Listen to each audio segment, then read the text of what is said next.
Guys, happy Wednesday to you. Today we're going to have a short work at Wednesday, where we're going to be adding a little bit more to our rows over here. We kind of created a new setup, well, a semi-permanent new setup, so that you guys can see the details on the rows a little bit, because I know I have a lot of busyness in the background, so it's a little hard to see. So that is the plan for today. Just kind of getting some lights in here and getting some fabric in here. And if we have time to reload, we actually have a special guest at 2:30. Caroline Williams will be giving us a little sneak peek into a vocal lesson. So I'm pretty excited about that. So hopefully she'll join us some more. But yeah, so today, before we get into our rose prop, which we're not going to get a whole lot done on it today, but before we get into that, I wanted to share, do a little show and tell like I do in front of every video. Hi. If you hear me stop and saying hi, that's because I saw someone log on, and I'm just like, hello, friend. So please say hello if you're out there. So before we get into it, I wanted to share one of my favorite artistic reference books with you, and kind of just maybe a little bit of somber commentary. But in the last video, I talked about, one day in one of my classes, someone asked me something interesting about myself, and I said that I've been obsessed with, death for, since my childhood. So I wanted to clarify it a little bit that, it's death culture and kind of this study of the afterlife in different cultures is really, really interesting to me. So I think the most recognizable is the Mexican Day of the Dead, which kind of gets watered down and pulled in different directions. But if you get really into it, there's some really beautiful and amazing things to read, and that kind of connection with your ancestors and with the people you've lost is comforting. So I look at it as a form of just dealing with the subject of death is both humbling and comforting, even if it can be a little scary. But this book is actually a collection of prints, basically surrounding death and Day of the Dead, and is probably one of my favorites. So if you get a chance to check this book out, it's quite fabulous. Now, another little bit of storytelling. So my family is actually from Puerto Rico. So if you don't know anything about Puerto Rican culture, and I talk to my kids about this sometimes, and they're like, this story again. Or at least that's what I perceive them doing. But the Puerto Rican culture is made up of Africans and Spaniards and native Taino Indians, and then boom, you get us. And this is very quick and dirty interpretation. But the reason I bring this up is because the native Taino Indians were basically, if I'm remembering correctly, they basically inhabited like the Caribbean. This is my really bad rendition of the United States. That's my very bad rendition of Puerto Rico and Cuba, and they're not really they're not really spaced properly, but it's okay. But basically, all of this region was inhabited in some form by native Taino Indians, and they actually had a very interesting afterlife view. And I read it, and I was so tickled, but again, humbled and comforted at the same time. Hello, if you're just joining us, we're doing a little bit of strange history lesson. So the Taino Indians actually believe that when people pass, they actually go to this place called Kauai Bay. I'm not sure if I'm spelling that right, but Kauai Bay. And basically, it's just a place where people party. They party and they have fun and they eat guava and they play tricks on the living, and with so much loss that we've been experiencing in so many various forms, whether it be the loss of a family member or loss of normalcy. I think we're kind of in a place of grieving, just in general, and I just wanted to share that with you guys because it's a comforting thought to me to think that the people that leave me are, or that leave us are, you know, happy eating guava and partying. So I was just thinking about that when I was looking through. I looked up at my bookshelf and I saw the Puerto Muerto book, and I was just like, this is reminding me of this, and I thought I'd talk to you guys about it. So hopefully that's comforting, knowing that your ancestors and your people are partying and eating guava. So let's go ahead and get into our rose prop here. And again, this is just a little temporary setup so that we could not see all that busyness in the back. Again, there's going to be, I'm working on a brand new setup so that it looks a little bit neater and cleaner as we're working. So here we are. This is pretty much where we left off. Go ahead and take the dome off there. The dome is pretty much complete, unless I go crazy and want to add more rhinestones, which is always a possibility. We have our rose, quote unquote, suspended on wire, and we have it attached to our base here. Last time we also pulled up these sort of base leaves. I know they have a name, but I keep forgetting to look it up and I can't remember. So if you know, shout it out and tell me. But these sort of base leaves, we pasted them up over the, I don't know, it's kind of hard to see, but there's like a little red cup in there. I don't know any other way to describe it, or like a basket. It's like a little tiny basket. So we covered it up so you won't be able to see that red through the from the audience. So the next steps here, I did grab some fabric. We talked about covering the base in fabric. I've got this kind of shiny black fabric or felt, which I'm not a huge fan of felt for a lot of reasons, but it's actually not bad. Now we have a couple of different options we can do. I would honestly rather do a blue, but this is what I have in my house. This is just a purple, like a lycra stretch material. This is like basically the same thing that you get those stretchy book covers from. Or make yourself some hot pants or something, or some dance shorts. But I have, this is, I don't know, maybe a yard and about 6 to 10 inches thick or wide. So it's a couple of strategies that we could use. We probably won't even need that much. This fabric is really, really pretty. So we probably won't even need to paste it down. We could probably just set it down and it would be fine. So I think that's what I'm going to do. I'm going to go ahead and cut a length of this. I'm going to cut about, say maybe a foot and a little bit more. I'm really bad about eyeballing stuff. So if you're going for something very specific or repeatable, definitely measure. So we are going to sit this here and just see how it looks. And I think that will probably be it. It actually looks a little bit more blue on the screen, which is crazy because it's actually a more reddish purple.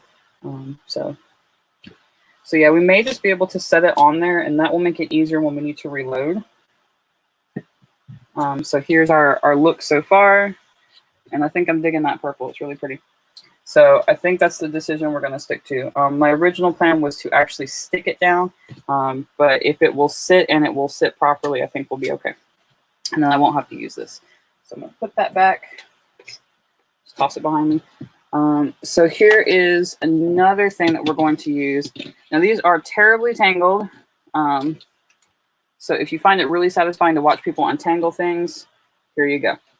So these are, some people call them fairy lights. They're just little teeny tiny LED lights. You can get them at craft stores and you can get them in bulk online. It's like, you know, just a few bucks. And only one of the strands works, which is why we're going to untangle, because I got to find the strand that works. And it's this one. The batteries, you can replace the batteries on this, but the batteries are often more expensive than the lights.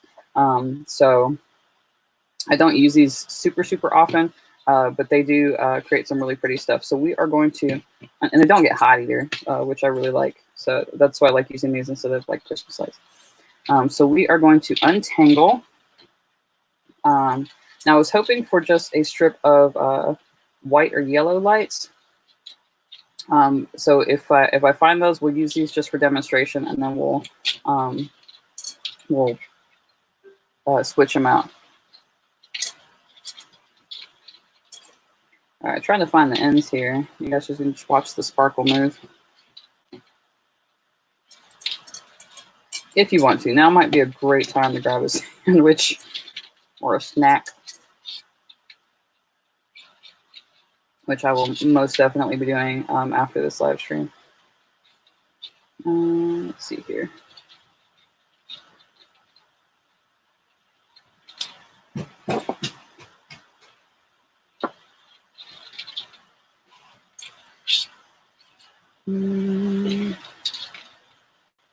Should put on some music or something. Let's see what I got for music, so you guys aren't just gonna keep watching me untangle silently. Let's see what I got going on.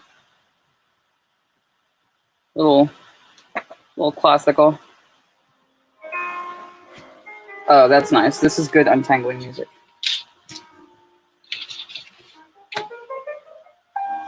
My sister is the untangler of the family. Anytime I have something tangled, I usually go, "Hey, can you please come untangle this for me?" But she's probably at work right now, so I'm like, "Oh no, you can't call her and be like, hey, help me untangle this thing on live today." But we're gonna set the lights around, I think just around the base. I think that should be enough. And then hopefully, besides that, I think the only thing we'll have to do is reload the rows and then give it another test run, which I'm excited to see, like, the whole effect, and we'll have a nice video for that.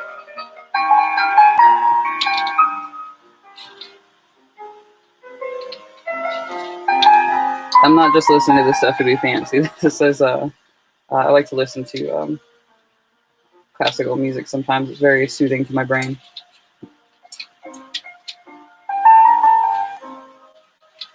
Especially when I'm doing something that requires a lot of concentration. If I'm getting up and moving, I'll probably put on some something a little bit more poppy and upbeat.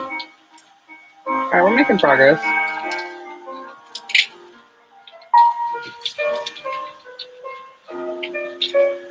I don't think there's anything more satisfying in an untangle than when you just like pull like one really long strand and it's just like, oh, yay.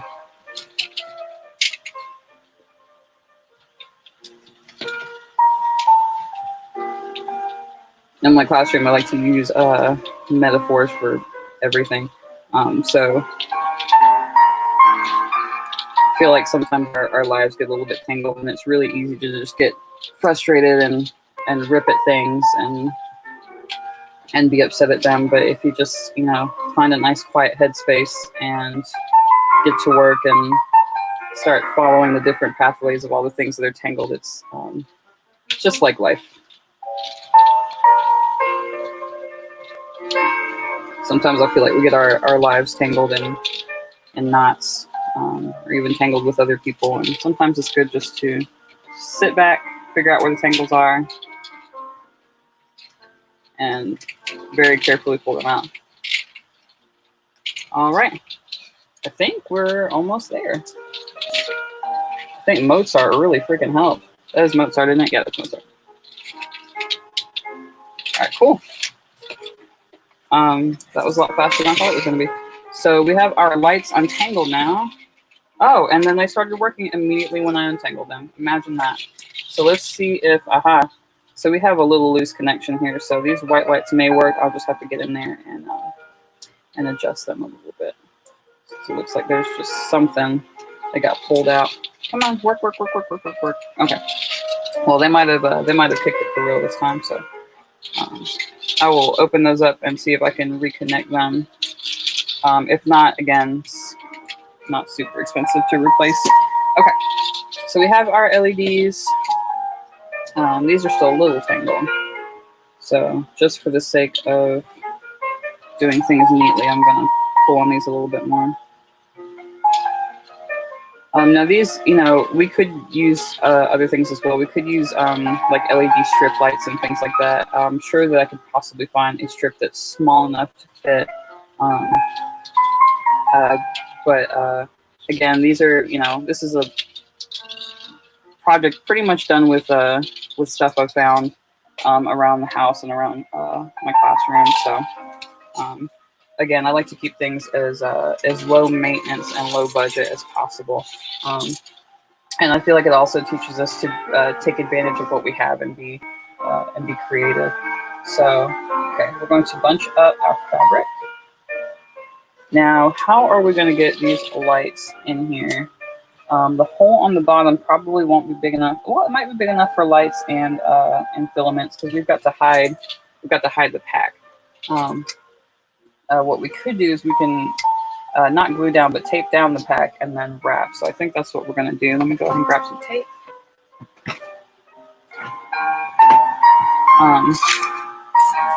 And again, I don't want to stick it down permanently just in case. Just in case I need to reposition it or replace it. And that will be a real pain. Okay, so we are just masking taping our pack down there. And we're going to cover with fabric, and I'm going to give another quick wrap around, because there's two, I don't know if you can see that from here. There are two kind of bits to it. There's this one super insulated bit and then the actual wire. So I want to hide this part because it's thick and it's easier to see. So I'm going to do another piece of tape. Okay,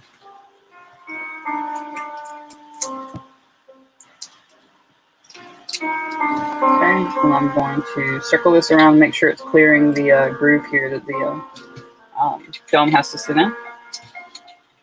And we're going to bunch our fabric around. And I may do something different with it, but we're gonna keep playing with it until it's perfect. Okay, and we're gonna take our fairy lights, and I think I'm just going to bend them around a little bit. The great thing about this wire is it's super bendy, so you can kind of form it a little bit, but we just want to make it look like there's magical stuff going on.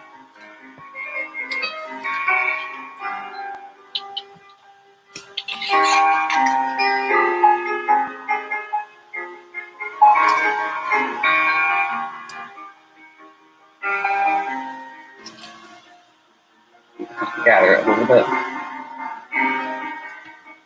Now, I tend to be pretty trial and error, so right now I'm feeling, like, I'm not sure how this looks. So we'll have to test it out in different ways, in different contexts. And part of it could be just those colored lights, since I was looking for white lights. And there's some nice reflecting on the top of the dome too, so we won't have to use too many lights. So we'll pull that up. Now we've got about 10 minutes left. So I'm going to see if we have enough time to reload a couple of petals here. So let's do that. Trying to find my little middle section. Here we go. My little middle section. So let me get our Scotch tape out. I was at the school yesterday and I forgot to grab my tape dispenser.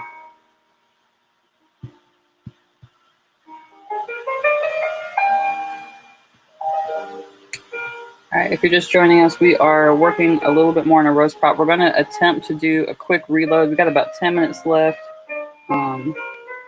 before Miss Caroline comes on with her vocal lesson, which I'm excited about. Not the best singer, but I just really, I found out that I could do it. So I was pretty excited about that.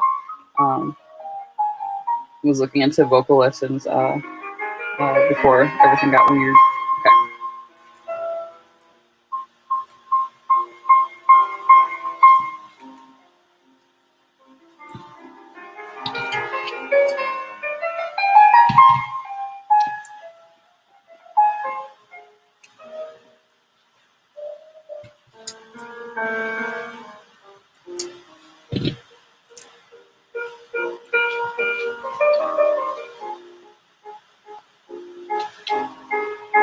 All right, we are just reloading our rose here.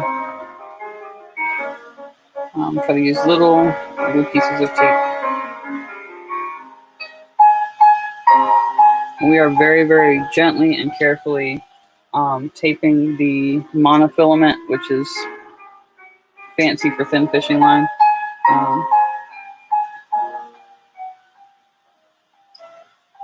You might get to watch me untangle a little bit more in a second.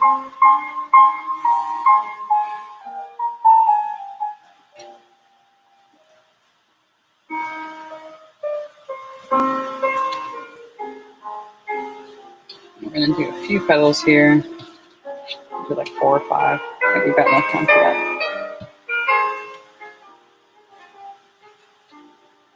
Grab another piece.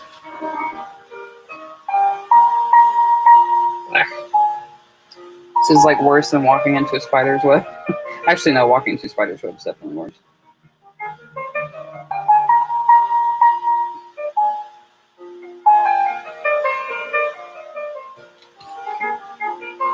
A couple more here.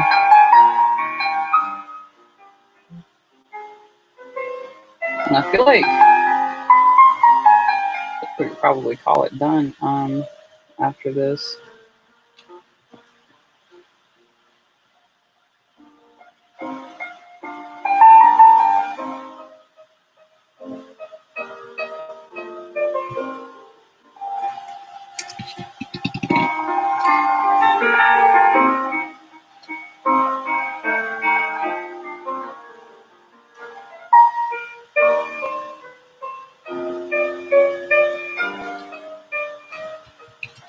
Memo to me, get a tape dispenser. Okay.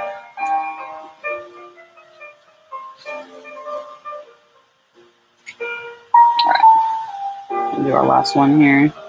And then we will load, and then we will check out how awesome it looks.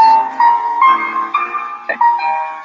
Alright, so I've got our petals loaded up. Not our leaves, our petals. These are petals. Okay. I'm going to take this and unravel it. Should have loaded up before that. So now I know that we're going to have to do a complete reload at the bottom every time.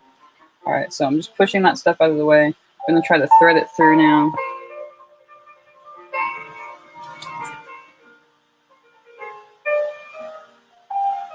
It's a little tricky.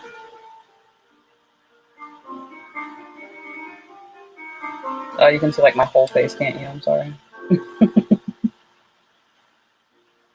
See my resurgence of acne? Okay.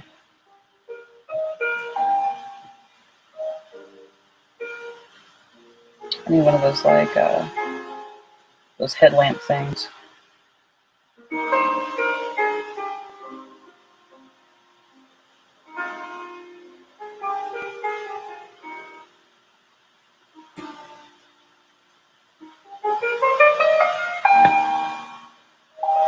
The lighting is terrible in this room. It's a little better.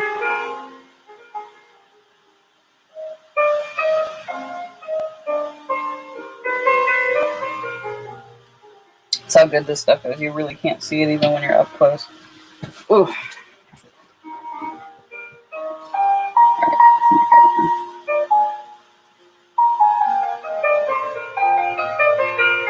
Oh, I thought I had it.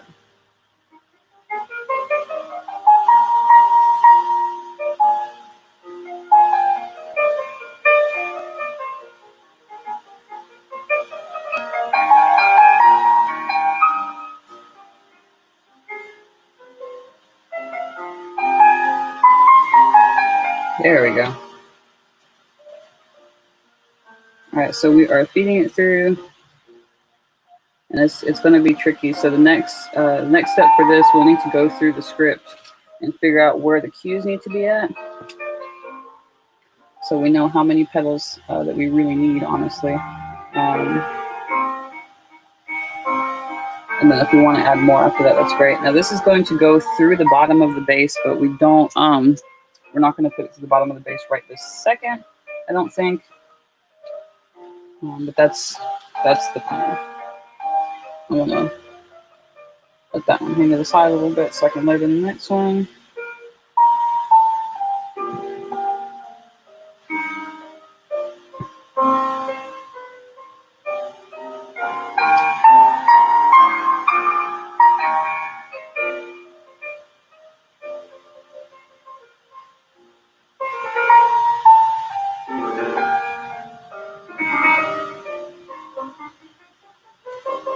There's a knot in this one, so it's not being cooperative. Okay. Come on.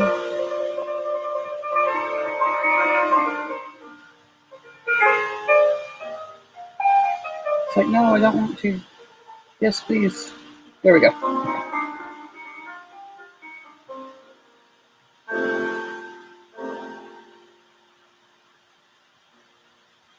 Get my eyeballs on the time real quick. Okay, we've got about 3 minutes. Okay. Not at the bottom yet. And hopefully I can demonstrate just these two for you if I can get this to cooperate.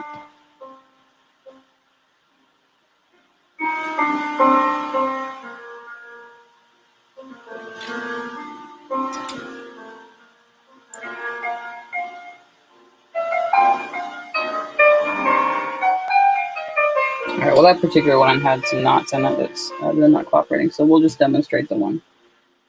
That'll be okay. So this should be our, this and maybe two other pedals will be our like last pedal falling in the play, or in the musical. So just gonna give it a yank. And we're gonna set it up the way it's supposed to look.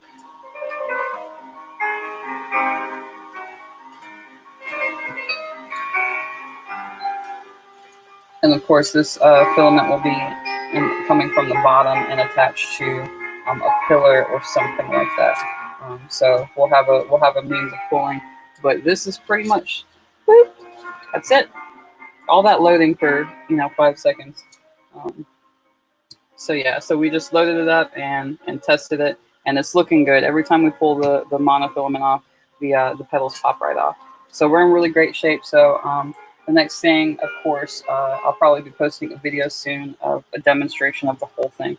It just takes a really long time to load everything up.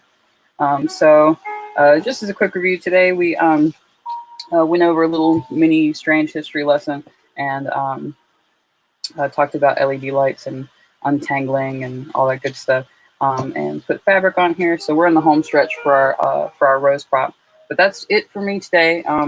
I hope you guys enjoy Caroline's mini vocal lesson, and of course Mary's dance lesson at 3. But again, it was fun as always. You guys have a great day, and enjoy the rest of your Wednesday. It is Wednesday, right? Yes, it's Wednesday. I'll enjoy the rest of your Wednesday. Bye.